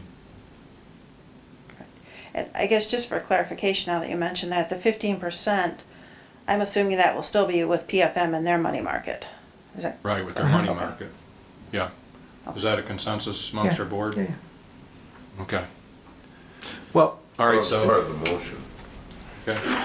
There has been no motion, gentlemen. No, the Mr. one. Mayor. they have to say, 15%. when we say it's with PFM, our money is still in other places. They're just advising us on where to put it. Right, they use their Yeah. investments. Yeah, that's it's fine. not Yeah. specifically. It's not, Yeah. yeah, So their money market that they advise. whatever they you to do advise with us that. to invest in, Right. yeah. Yeah. Okay, I guess if somebody wants to make a motion, I think, Lonnie, you said you were ready to? Sure, yeah. Should this be a resolution? Yes. Well, you have to make the motion first, don't you? No, you get. Yeah, you no. do. Well, you just Form make- of Resolution. Yeah, you're just making, You you're make a basically motion making a first. motion in form of Support it, resolution. and then Okay. we'll- So, motion first to have, to make Earl Treasurer Guzak the officer and, Investment official. investment official, and the deputy to be Kathy Shostak, Our Support. finance director. finance director. Just in For- case there is a for- change in those positions, just we have the title instead of the individual. Do we put a term in this? Sorry, what? Mr. Lai? Do we need a term in it? Well, David? it's interesting. Once a year? It's an annual. Yeah, it's we an have to annual renew the approval. policy annually. And with the motion, or with the proposed resolution, you've named people, right? So this is gonna be obviously subject to those folks That- being available. But right now, we're making a resolution, Yeah, not a you- motion. Motion? Yeah, No, you don't make Should we remove the names and just make the titles? Would that be better? if you do that, then even though this is going to be an annual thing, so right about this time next year, you'll have some clarity. But if you want to just make the positions Can I in amend that that, then? in that designation for the year, you'd be fine. Would you wish to amend your motion, Mr. Atkins? I'll amend it to make the Treasurer. the treasurer, The investment official. the investment official, and then for Deputy. the finance director to be the deputy official. I agree. Well, I think, I who will seconded? second it. Second. That was That's why I Mr. said- Mansfield. No? No, Okay, Ms. that's Lane? fine. I agree. Okay. Mr. Chair. I think that maybe what Mr. Thomas didn't hear is, Mr. Laddie said that if we made the motion, he would develop the resolution to fit that motion. No, you No. can No. adopt The the resolution now. tonight. Yeah, we're gonna adopt it Right, so tonight. Can't so do that. Mr. Atkins offered a resolution. Not a motion, he's making a resolution. Yeah, Yeah. and he's So with proposing a that, I'm resolution. going to call That's for Robert a Rules. vote. Mr. Chair, I have one question, please. Okay. My question is to the attorney. Resolution. What do you mean by the 1 year? Do you mean it's only reviewed Annually. once per year? You could change that, you could redesignate these people more often than that. Oh, okay. But we've got it okay. on an annual schedule. Okay, that's all I wanted to know. Thank you. So just so everybody's clear, this policy has in it that it's going to be reviewed, and state law requires that Anyways, we review it and once a year. And at that time, we can reevaluate, or we can do it more often in terms of who is the investment official. Okay, so Ms. Lane, let's go for the vote. All right, Mr. Mansour? Yes. Mr. Thomas? Yes. Mr. Atkins? Yes. Mr. Massey? Yes. Myself, yes, Mr. Supervisor. Yes. Thank you, gentlemen. Okay. So item C, the board will consider, B? well, no, wait, I'm B. sorry.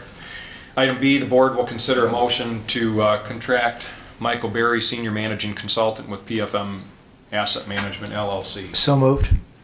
Okay? Support. Been a motion, support. Any further discussion? All in favor, say aye. Aye. Any opposed?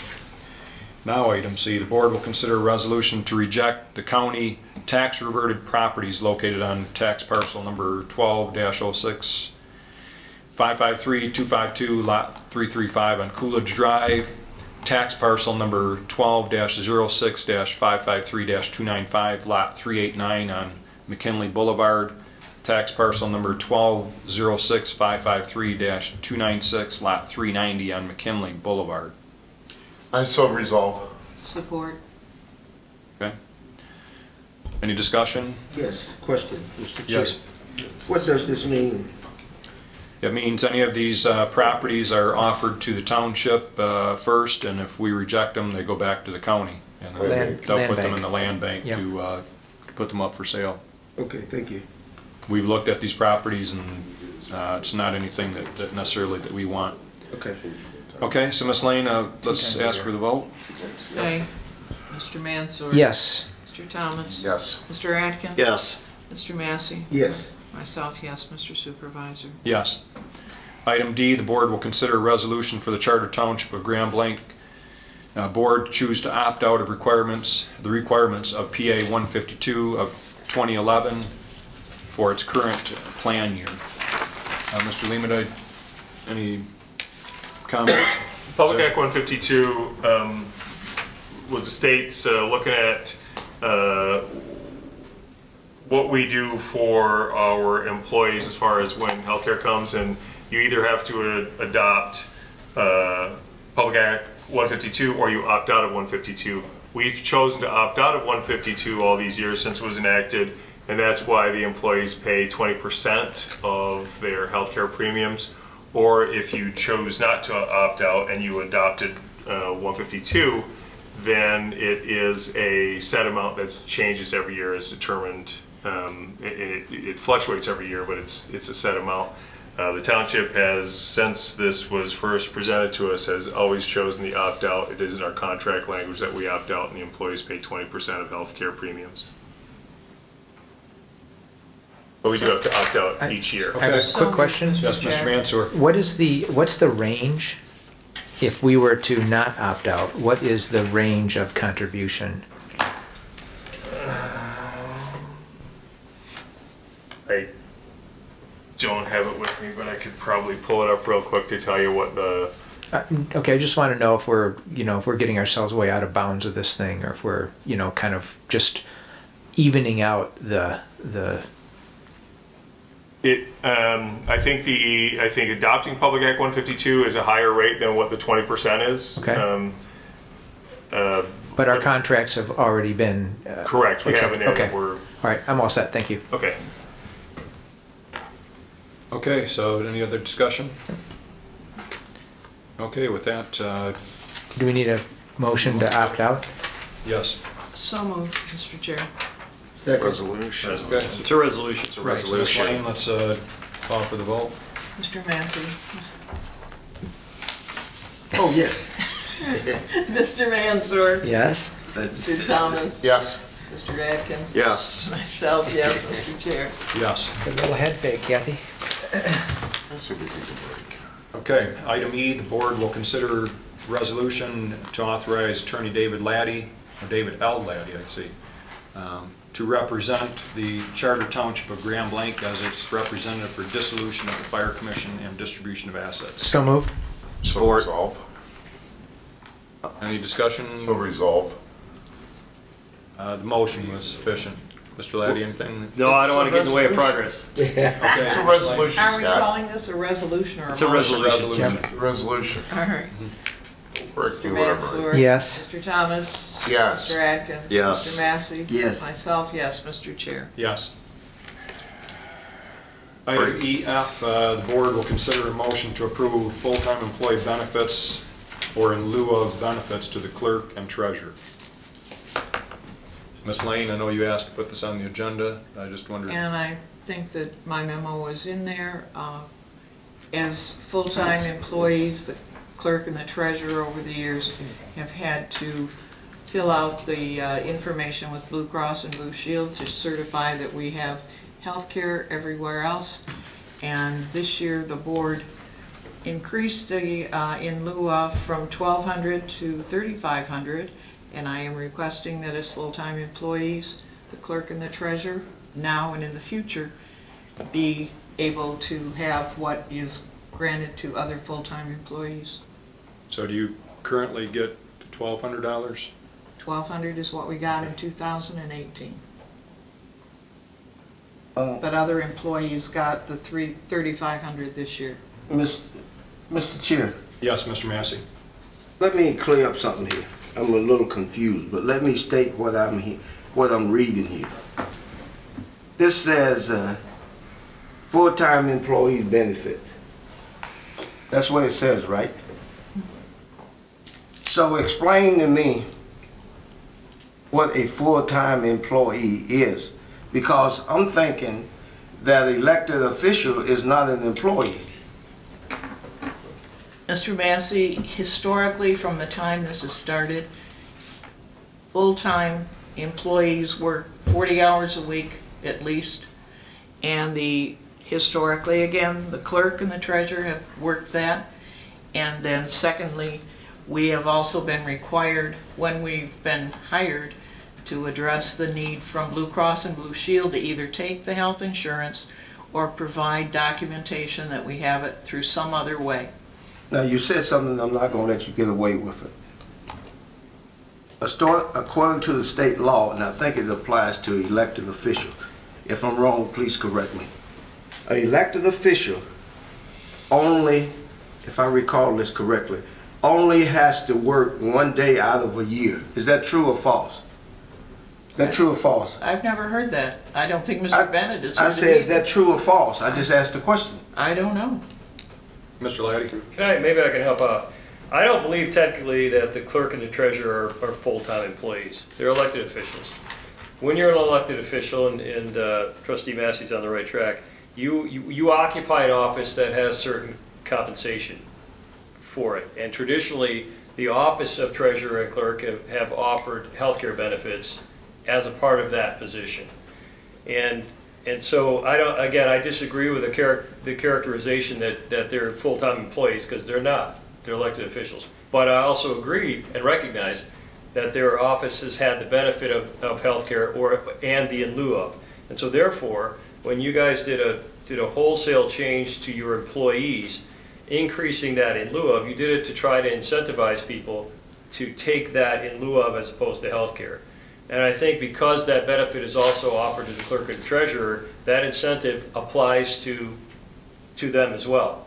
Particularly soon to be, or anyone who may want to declare to run for the office in the future should know what that benefit is. And so, and you should want to incentivize them to take that benefit as opposed to signing up for healthcare, which is probably 10 times, 8 to 10 times more than that. Let me ask you a question, Attorney, through the chair. Yes, go ahead, Mr. Massey. This would be the first time we have ever done this.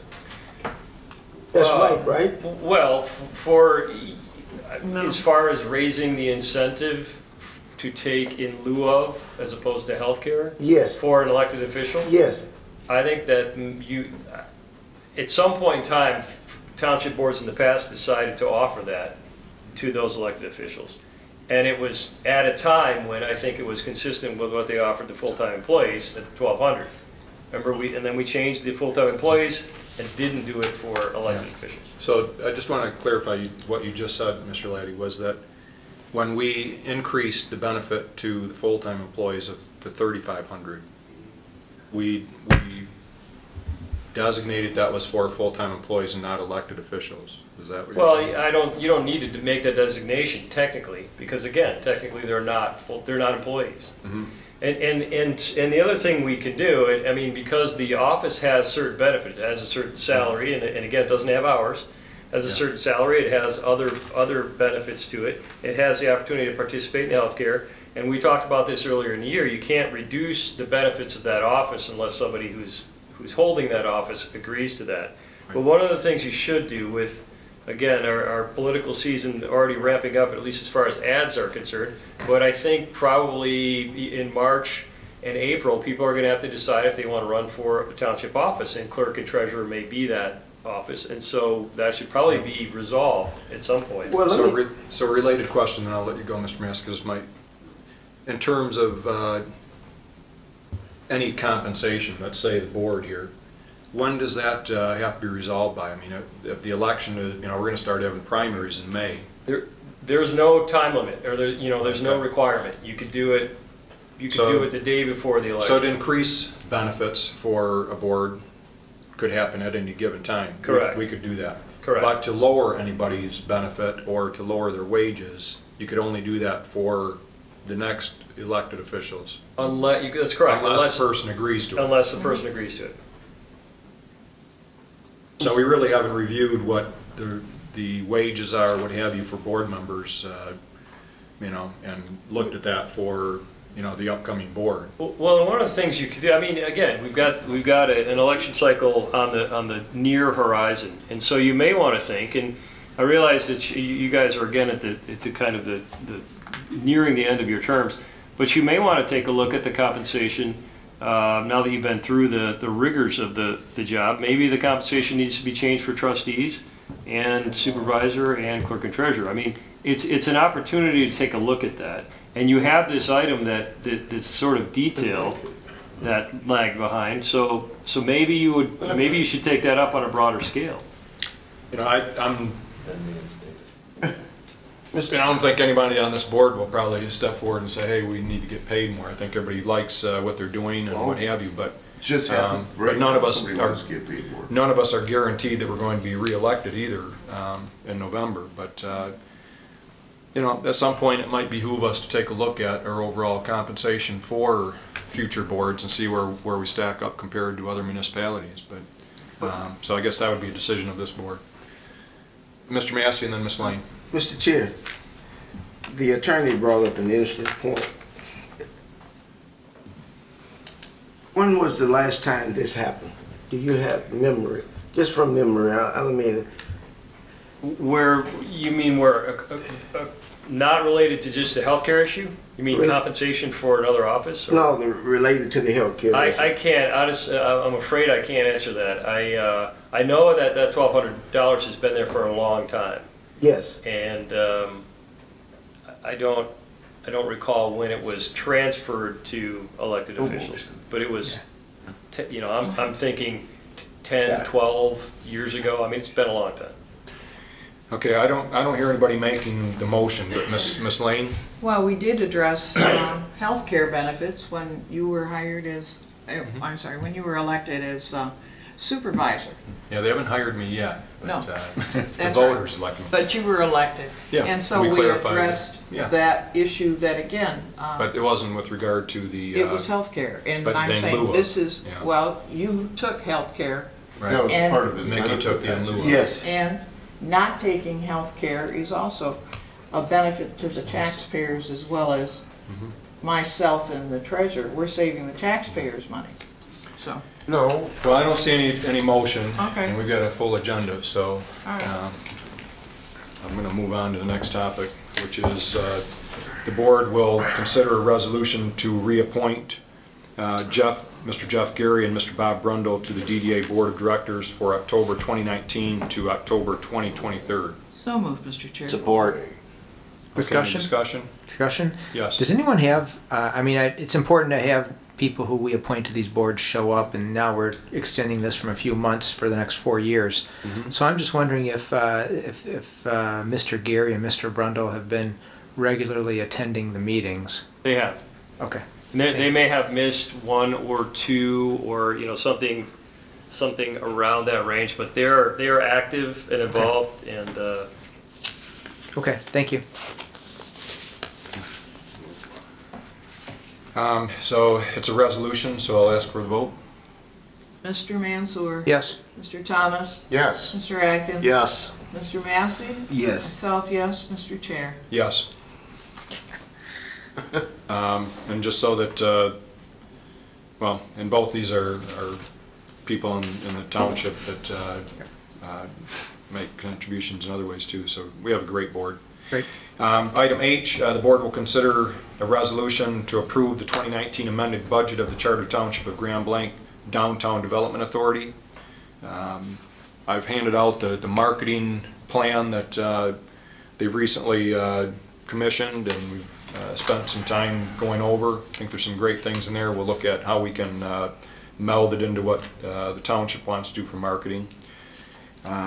That budget obviously may be amended throughout the year, and that'll come back to us, but any comments, Mr. Laddie or? Mr. no, we've got two resolutions. One relates to the amended 2019 budget, and then you have their proposed amended 2020 budget that they adopted last week. Okay. Mr. Chair, Yes. I have a question. Sure. Directly to you. Yes. You're on that board, right? And actually, I was voted to be the chair at the last meeting. Question. Well, Yes. congratulations. Nice. Did you accept it? Yes. Congratulations. Since you're the chair, there's no question on the floor. Okay. All right. The next item on the agenda Are we is gonna the, have- well, I'm sorry. No, we haven't yeah. had a We're motion. gonna vote for these, right? Yes, go ahead. We don't have a motion. I make a motion to approve the 2019 amended budget of the Charter Township of Grand Blanc Downtown Development Authority. Support. I so resolve. It's a resolution. Any discussion? I so resolve. Mr. Mansour. Yes. Mr. Thomas. Yes. Mr. Atkins. Yes. Mr. Massey. Yes. Myself, Mr. Chair. Yes. So I would like to make a motion to approve the 2020 budget of the Charter Township of Grand Blanc Downtown Development Authority. Support. Resolve. Resolve. Okay. Discussion Any first. discussion? 1 This second. is illegal. Discussion. Yes, Mr. Massey. I was looking at it, and I just, this can be amended at any time, but Right. I just want to make sure that the DDA is adequately reserving funds for promotion and marketing plan. It seemed to be a little light in there, so I would expect an amendment at one point or another. That's absolutely available to them. Okay, thank you. You want to talk about resolution? If you want to do it wrong. No, If you want to do it wrong, that's fine. No, well, okay. Let's talk about technicalities. Because I mean, if someone's gonna propose a resolution, you could say, "I'd like to offer a resolution adopting the 2020 annual budget." I'd like to offer a resolution to approve the 2020 budget of the DDA. I'll support the resolution. It's already supported. Mr. No, you Thomas. supported a motion. Apparently I did it improperly. Yes. All right, any further discussion? And PEDS. Ms. Lane? Call it. Mr. Mansour, Yes. Mr. Thomas, Yes. Mr. Atkins. Yes. Mr. Massey. Yes. Myself, yes, Mr. Chair. Yes. Item J, the board will discuss the recent automatic mutual aid withdrawn from the city of Grand Blanc. Chief Burdette, would you like to speak to that issue? Sorry to wear it out very quickly this evening. At the last city council meeting, a vote was taken to withdraw from the automatic mutual aid agreement between the Grand Lake Township and Grand Lake City Fire Departments. I received notification of that on November 19th, and it was a complete withdrawal from the automatic mutual aid. What I'm understanding from the broadcasts that were made through the television and so on, it was too costly for them, which unfortunately, I understand that point. It's unfortunate that it occurred, but we will maintain our operation as mutual aid for the city when requested. So Chief, one of the concerns that we heard from residents when we asked for mutual aid, and I know it gets to be confusing as far as, how this mutual aid, I've seen on social media, a million ways being discussed and described, what have you. But in terms of what the residents' concerns were with regard to schools, that, when there's a situation at the school, who is called? Are we still called for those if the school's in the city, or how does that work? Grand Blanc City Fire Department would have to request our assistance Okay. at an incident. So they would need to get out to that incident first before they would call for us. Not necessarily arrive on scene and give us a call. They could be leaving the station, and the information that's being relayed to them through maybe their aunts, residents that are there at the school, something like that. They may request mutual aid just coming out of the station. Mr. Massey? If I'm understanding you correctly, Chief, which I believe you stated it correctly, that's a hell of a position for the school to be in. There is some time lag, yes. So, what happens if there's 10 or 12 fatalities? And I can assure you, the city will be pointing fingers. We call you, and there will be no proof that a call was ever placed for mutual aid. That's a very dangerous situation that we're moving forward with. Well, the city would request our assistance through central dispatch, so it's recorded through their systems, and once we receive that information, we're dispatched immediately from central dispatch. That sounds good in theory, but in practice, it's not worth a damn. And I'll tell you why it's not worth a damn. How long does it take for someone to be consumed by fire? Not very long at all. Just give me, you're an expert in the area, estimate it. Fire doubles in size every 60 seconds. Every 60 seconds. Mm-hmm. So how long would it take you to receive the call? I mean, the township fire department. Well, once we receive the call from central dispatch, we'll have the truck on the road within the 2 minutes that we have as a standard, and then we would arrive on scene within 7 minutes.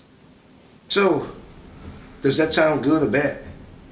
If it's an initial alarm, as far as the first call that's coming in, that's very good timing. If we're delayed in getting that call to be there to help out, it all depends on how long it takes them to get their truck there or when they request it. You gave me some good times, but not hypothetical speaking. Mm-hmm. So you're assuming, based on the times that you have given to this board, you're assuming that there will be no backup traffic. Is that correct? 7 minutes is pretty much a standard for us. We're able to reach city schools within 7 minutes very easily. Mason and Cook Elementary Schools, we've had a couple calls out there. We were at 8 and 8.3, or 8 minutes and 30 seconds. It sounds to me, based on what you have said to this board, that the city really doesn't care about the kids. Well, I can't say that the city doesn't care about the kids. I say that's the way it sounds to me. I understand what you're saying, yes. I think the township has more concern about the kids than the city does. Well, I really don't know how to answer that question. Mr. Atkins? Could you walk us through, what do you consider automatic mutual aid right now in terms of your department for the city? As of this moment, that automatic mutual aid agreement does not exist anymore. So what would happen today, if they have a structure fire or alarm at the school and they need assistance, they would have to contact Central Dispatch to have us alerted to come to their scene. What about a residential fire? It would be the same process. Okay. So I want to ask, what would happen if we needed mutual aid? So for example, let's say we have a structure fire at one of our commercial buildings and it is very large and we needed assistance from another fire department. You would call Central Dispatch and say, hey, we need support, or how does that work? Today, what would happen if we arrive on scene, or even before, if we felt we needed help before then, we would contact Central Dispatch and ask them to send assistance to us So in who certain would they levels. contact? Is there a list of who they would contact first? Would it be like Burton, or who would Yes, they contact? it's an established list that I have, that's already on That file. they with establish, Central. or that you do? I've established it through Central Dispatch with them. So you've lined up who they're going to call in what order? Correct. The city's done that also. Okay. Yes, Mr. Thomas? But I think the point that Superintendent or Supervisor Bennett was making is that if there was a structure fire, they could call Burton or Mundy or anybody down the list. They don't necessarily call us. In years past, Well, I'm Genesee not saying County used to have a Years mutual aid past, we agreement. did the fire department for them. Well, I understand it, but what would happen is when we arrived on scene, we would request certain departments. Today, we have what's called a mutual aid box alarm system, where the officer who arrives on scene, who is in charge of that scene, doesn't have to know where the equipment's at. All he has to say is, give me additional help. I need a second strike on an alarm. I can, that second alarm, how it's set up, could mean I have 4 additional pumper trucks, a ladder truck, whatever coming to my scene. I can understand the city not being able to afford mutual aid because we have so much more calls and such, and they're a volunteer fire department. Our guys get a call, they're on the road because, well, we're full-time professional, and they have to wait until they get people to take the vehicles out. What is it? How many people does it take to take the truck out by standards? 4? 4 people. So they have to wait until 4 people show up and then take off. So, and then they can't afford coming out for us. But is there a way that you can go to the city council and speak to the council and say, can we do mutual aid for just the schools? That was presented before the old agreement was in place, and it was. Pardon me? I'm sorry. That was proposed to the city before our present agreement was in place. They opted to provide the mutual aid to us also, which I agreed upon for the very simple reason that to do the schools. But now it's changed. It's changed now, yes. Okay, well, is there a way that you could go to the schools, go to the board, city council, and say, hey, we're willing to do mutual aid for the schools right away, and you do not have to reciprocate unless we call you. And then that way they would save, their excuse was the money, what I read in the paper. Chris Douglas was on the television, said, it's a no-brainer to get rid of, exact words, it's a no-brainer to get rid of mutual aid. Mm-hmm. So what if we said, hey, for the schools, we'll offer mutual aid, automatic mutual aid, but you don't have to reciprocate. I'm not saying that can be done, I can do that. Is that legal? Is that something that we can do? through you, Supervisor Bennett. Mr. Laddie or Mr. Lemon? Yes. In fact, that's what we did before, right? It's I an mean, offer of mutual aid, though. It's their jurisdiction for the buildings in the city. Correct. so we could ask again if Yeah. we chose, this board chose to. Just relating to the school buildings in the city, right? Yep, just relate to the school buildings in the city, automatic mutual aid. That way we're protecting, I don't care where the kids live, I want to protect our youth. And I know everyone on this board does. And, if we have to shell it out of our own pockets to save a kid's life, I'm sure every one of us would. So I understand the city saying it's a money issue, but to us, it's not a money issue, it's a life and death issue. So can you make that play, or how do you want to do this, Supervisor? Let's get a little bit more discussion, but somebody wants to make a motion eventually here, I think, we can. Mr. Atkins, I think, had a question or concern. You mentioned something a little bit ago I wanted to question a little bit. So, with the city having a part-time or voluntary fire department, have you had a call for mutual aid because the city did not get to the scene before we did? No, we have not been called into the city at all for any fires. Okay. Okay. Thank We you. have had 18 calls into the township from the city. 11 of those calls they were canceled for because they ended up to be not needed. Okay. We were able to handle it with the truck that was already there. All right. Thanks. Ms. Lane? Mr. Chairman, I would concur in whether it's our attorney or you who deals with, or Mr. Lehman, if you're up to it. Scott, let me make a motion. I would, Pardon? and I would suggest Mr. Laddie, but, I'd like to make a motion for the board that we offer the city mutual aid, automatic mutual aid for the schools, and they do not have to reciprocate automatic mutual aid back to us.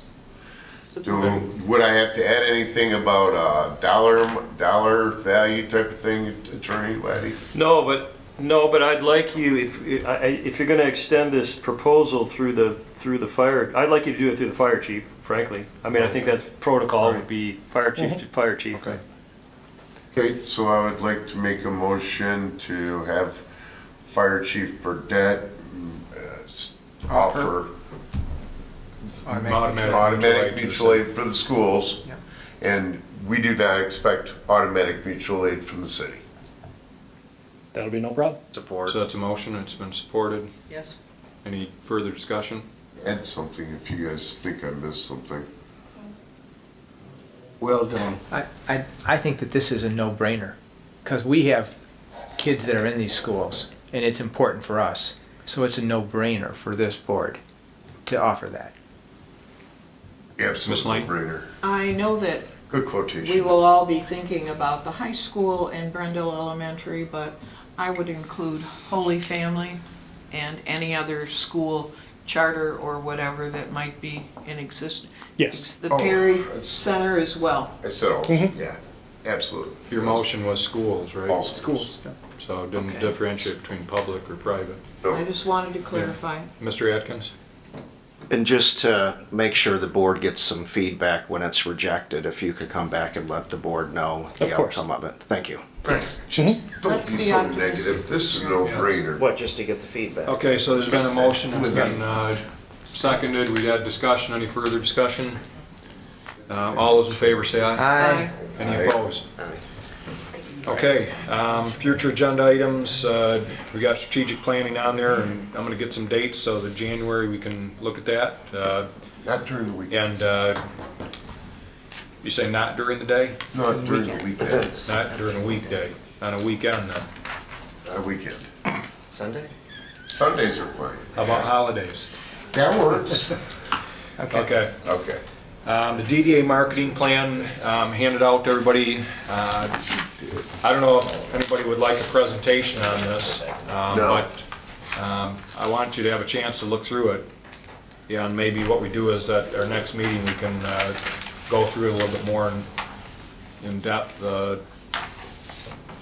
So take a look at it. Supervisor Bennett, I don't know who put this together, Carl or someone, but we really need to add this Molex facility picture to our digital signage for the tree lighting.